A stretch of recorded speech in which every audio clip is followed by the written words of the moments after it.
Ready for these games. I'm on the Tendy coaster and I'm getting ready for liftoff. Now the first stock I got is gonna be Plug Power, babe. Look, I told y'all last video. Biden's in the office, baby. And Plug Power is up 13% on a Tuesday. I do not plan on selling my leaps on Plug. The growing sector, it's selling its own hydrogen, it's selling its own material. It's basically itself reforming, if you can understand me. All right, now it's not too late to hop on Plug. Would I consider Plug? I would say you'd hold in shares or you'd place leap calls. It's still not late because Plug is going to sell off by tomorrow. I assure you, Plug goes up like this, goes down like this, and that's when you buy. Long-term wise, you wish you bought Plug at this price. If you're getting Plug Power for anything under $100 right now, you're going to make a lot of money off Plug Power. Biden's in the office, baby. Look, GME, free money for me. That's what it is. Look, go in, get out. Go in, get out. If they're telling you to hold. Hold on. Just go on Reddit. If you're not on Reddit, you're sleeping. If you don't know what's happening right now, GME is being short squeezed. If you want to get in on some free money, please buy GME. I put in around like $700. I just keep buying the dips when GameStop crashes because that's what everybody does. I just keep buying the dip. I don't believe in GameStop long term. I just want some quick tendies so I can go on vacation this summer. Fairly confident on my risk management to get in and get out of this position. You always want to make sure you have an exit strategy with every play you do. And if you're not in GameStop, you're stupid because this is literally free money. Free money. Elon Musk just tweeted about GameStop. The aftermath just speaks for itself. After this, Papa Elon has blessed us with tendies. We are folding our profits in. You literally on this group chat that tells you when people are loading up in GameStop and who's shorting it. You can find who's shorting stocks. I will link in description all my due diligence. You always want to make sure you have an exit strategy with every play you do. When you put in money, you want to know a way to get out. And every time I lose money, in my head, I think of it as lesson learned. I think of it as an investment. It's like it taught me something. It's basically paying my knowledge into stocks when I lose money is what my mindset is when I lose a lot of money. And when I put money into options, automatically in my brain, I tell myself,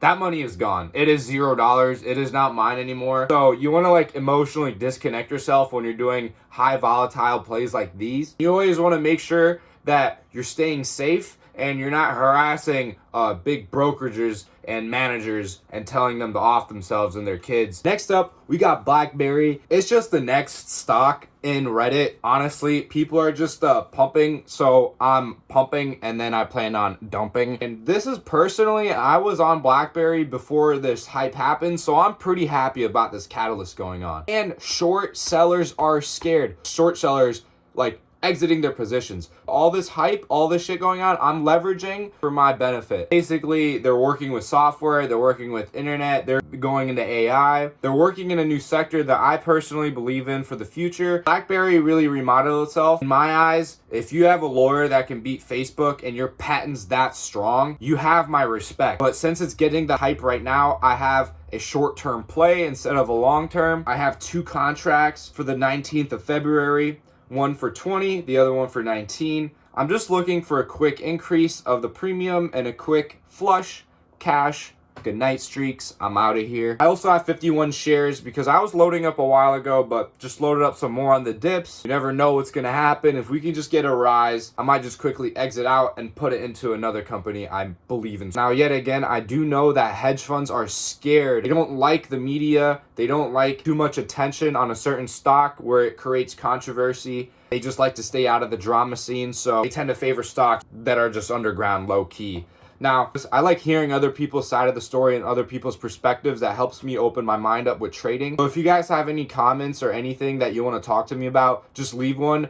I don't got a lot of friends, so if you guys can just comment, tell me your opinion of what you think is going to happen, what's going on. Just let me know. I like hearing other people's perspective. If it's money, I'm talking. You know me. There's this other stock we're going to be going into. It's the final one. It's just a bonus one that I just put some of the extra money I had from my Tesla gains. That's why I'm wearing this little button up because I'm a day trader now. AMC. It actually went down 10% right after the open, but that's okay. I put in around 30 shares. It got removed off Wall Street Bets, so I don't know if I should be even talking about it in this video. I actually commented on Wall Street Bets about AMC, and I ended up getting banned for 2 days. Luckily, I've been a member for a while, so I'm not too worried. And personally, I believe in the movie sector. It's been around. It's not going to just go out of business just like that. Once the vaccine comes out and we start reopening things, I highly believe in AMC. So I placed a leap, and I have a short term for all the hype on Wall Street Bets, and hopefully we'll just see what happens with the money I toss in the air. But that's all right. At the end of the day, the goal here is just to make more money. Beginning, I only put a third of my money into the stock market, and now I'm using fully all my profits in the market. This way, it gives me the freedom to take the risk that I want for the next step. Like the play I had over here, I only put 587. 587 is not much if you work full-time, even at a burger joint. Now, my full-time job doesn't exist anymore because I figured out a way to compound my wealth, have it in the background for me. You also want to make sure you're investing long-term for your Roth IRAs. That way you're not working till you're 60. And they don't like the IRS. And you know the Turks, I don't like the IRS. You don't get taxed. All your growth is tax-free in the Roth IRA. If you're new, you have any questions you want to ask me, just comment down below. Let's talk. Like I said, I got no friends. Hit me up. For the people that are watching this video for this long, let's recap on my last video on my losses on that video. Now, I remember I recapped a couple of stocks like my Tesla plays, and you guys are going to be seeing how much money I lost actually. All right, so the first hefty play that I took a loss on was my weekly Tesla call. It was for $880. Now, if that was this week, I would have definitely made a lot of money on that. Now, unlike this week, Tesla was moving in a line that week, so I took the loss of $869. My contract expired. I sold it for like $1 or $2. I had high faith in Tesla, but unfortunately that didn't happen. But like I said, this is profit that I'm losing from my first trade. This is not coming from my personal checking account or anything. So I didn't really take it that much. It wasn't too much in my chest. That's just a loss I'll take. I learned from it. I know that weeklies are just stupid now. I actually even tried selling it off for $500, and then I bought back in because I thought it was gonna go back up $470, so I lost everything. I could have had like a quarter of my money back, but I was just too stupid I just had such high faith in Tesla. I was just stupid. I don't know what I did there. Second play, it was Plug. It was a weekly for expiring the 22nd of January. It was a $66 call. I'll take that loss. It wasn't that bad. Plug Tesla. Fucking just throwing like $300 into some options. Just do your research. Know how to trade options. Don't listen to my financial advice. Not financial advice. I'm not trying to get banned. And I'm just trying to make money with my friends that watch these videos. You guys are my friends if you watch these videos. If you don't like me for doing this, I'm sorry.